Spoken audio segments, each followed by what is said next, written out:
You're never, ever, ever, and I do mean absolutely never, going to be able to convince me that it's normal for a man over the age of 20 to be dating a woman that just turned 18 or 19. Ever. Question for the men that do that. How come y'all never have 18-year-old male friends? Because if you have enough in common with this 18-year-old woman that you're able to build a whole committed romantic relationship with her, how come your homeboy is not 17, 18, and 19 years old? Huh? Why is that? Could it be because you're a predator? Is that the answer, perhaps? Because I think that that's the answer. There's no reason to be dating women that young unless you were trying to manipulate them. If that's what it is, then just say that's what it is. Tell the truth. Young, naive, freshly turned 18 women are going to be the easiest to manipulate and run game on. They're obviously going to expect the least out of you and accept the most out of you because they ain't seen nothing else yet. But y'all get on social media every day and every week and every month trying to convince us that that's normal. It's not normal. It's not. I mean, it might be normal for you being the predator, but like on a large scale, it's not normal. It's quite weird and very nasty. I've just discovered the reason why it's so hard to find a good guy dating in 2023. And it's not because there aren't any left and that all men are disgusting and all men are trash. That is completely false, no matter what you hear from other girls on TikTok. The truth is that the good guys are done with dating. They would rather be single and have their peace than be in a relationship and not be treated correctly. They're done playing the games, okay? Girls not being monogamous, them not texting them back, them giving them mixed signals, them opening up and sharing their feelings, and then a girl breaking up with them. They don't want to deal with that. They'd rather work a lot, go home, play some video games, watch a movie, and spend time with their dog or themselves than ever have to deal with women. I just want to know. I just want to know which one of you ladies messed it up for everyone, because dating out here is so hard. I've been single my entire life. My entire life. I'm going to be turning 42 in August, and I've never had anybody love me or desire me or want to be with me. And I have so much love that I feel like that is inside of me with nowhere to go because it can't transfer to friends or my family or my parents because it's something separate, it's something different. And I've gathered all of this love since I was in high school, and then it just sits there and it eats me alive sometimes. And I'm bringing this up, oh my gosh, I just slammed my hand off of that. Sorry, I'm bringing this up because I'm lonely and sad and the world is hard and horrible. And I was thinking this morning that like no one's laid next to me in bed. I've never had the comfort of someone's arms around me. When I've had difficult moments, I've gotten through them by myself most of the time. Now I have a beautiful family of brothers and my mother and my dad when he was alive, and I love them. I'm grateful for them. But there's something different about having somebody that's there for you, next to you, with you, and it's a different kind of loneliness if you've been single all of your life. And I know that there are people who get this. There are people who follow me that get this. But I was thinking about it in terms of just bigger worldly issues as well.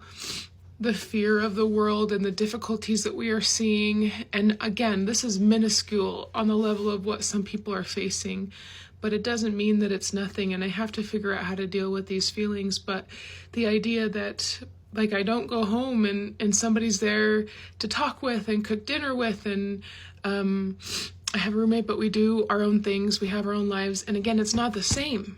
It's not the same. And I'm always told sometimes as a single person that it's not easier on the other side. And so I guess I just wanted to say to people who get this feeling that you're not alone, and I know that it's difficult, but I also know that there's a certain type of strength that has been developed that I have because of my experiences in my life that has led me to be able to do difficult things. And it's difficult being alone, and it's okay to feel lonely, and it's okay for it to feel hard and scary. So just know that you're not alone, and know that I see you and I'm there with you, and I'm still seeking to find ways to make it easier for myself. And I really, really do wish to make it easier for others. So if you're lonely, know that I'm sorry, and know that I'm sitting in the lonely with you. I hope you have a good day, everybody. Let's talk dating as a single mom. I get this question all the time. Tips, advice, your experience. Are you seeing anyone? How's that going? And I would love to be able to give advice and tips on how that's going, but it's not going. Because as a single mom, our standards about fucking triple prior to. I already had high standards, and then now you bring my daughter into the thing, and like no one's good enough, right? On top of standards, time. As a single mom, we have little to no me time. So if I'm going to invest the small amount of me time I have into someone else and you fucking waste it, done. And on top of them not being shit, they don't fucking know how to communicate. My 2-year-old toddler has the capability to tell me what she does or does not want, does or does not like, and how she's feeling. But some way, grown-ass men are not able to use their big boy words to communicate. Weird. Moral of the story is I am not your girl if you want advice. I can tell you what not to do. I can tell you the men not to go for, but that's basically all I've learned over the last couple years.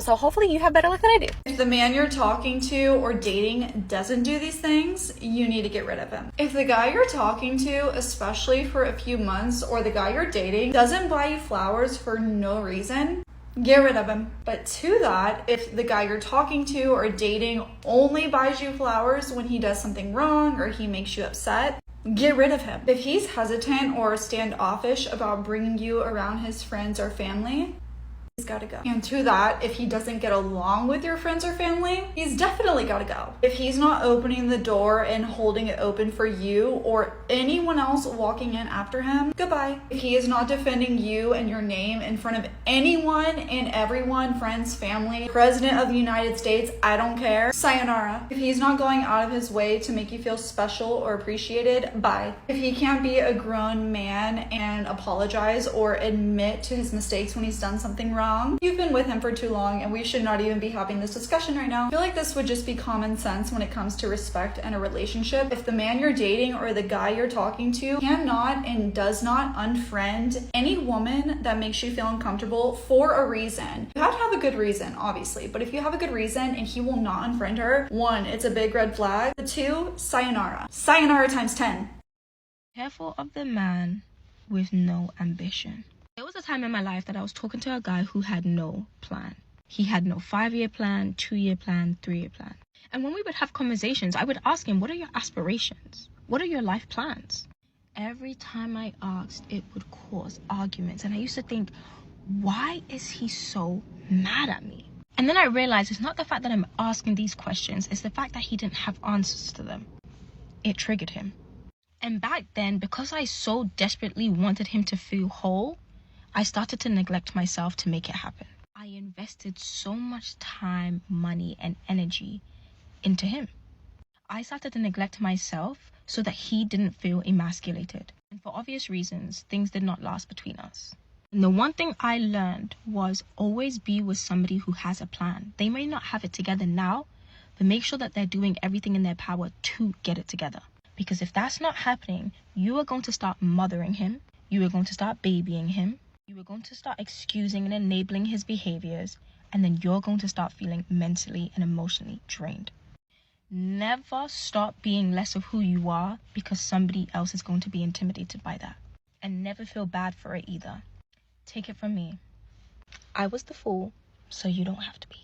This is your sign to never date somebody that you're not attracted to first. And this is not to be like shallow, but literally, as soon as that person pisses you off, then you're going to be like, why am I being pissed off by somebody that I don't even find hot? Like, for example, I was on Bumble the other day and I saw this guy. His profile, when I tell you, it was literally me to a T. Like, I'm a bit of a weirdo. All my thoughts and interests are a bit weird. And so I don't really expect anybody that's into the things that I'm into to, like, be super hot in the first place. I think I'm probably an exception, but my friend was trying to convince me, no, don't look for looks, like go for personality. Like, he seems to be interested in so many of the things that you're interested in. And I was like, okay, fine, I'll do that, I'll try that. So I go and I'm like, I match with the guy and I'm talking to him and it's all good, it's all cool. And then he asked me about myself and I literally just tell him everything about myself in like a way that's like, it wasn't weird, it was just basically all the things that he had on his profile are things I'm interested in. It was like Harry Potter, it was like dogs, things like that. So I was explaining to him all those things that I like, and then all of a sudden he just stops replying and then unmatches me. And I mean, like, you can unmatch a person, I do that all the time, but like, it just pissed me off because how dare you unmatch me when I'm not even attracted to you in the first place? I was trying to like you for your personality. Never again. It kind of saved me, because what if we did end up being together and then we got in an argument and I had to like look at his face and be like,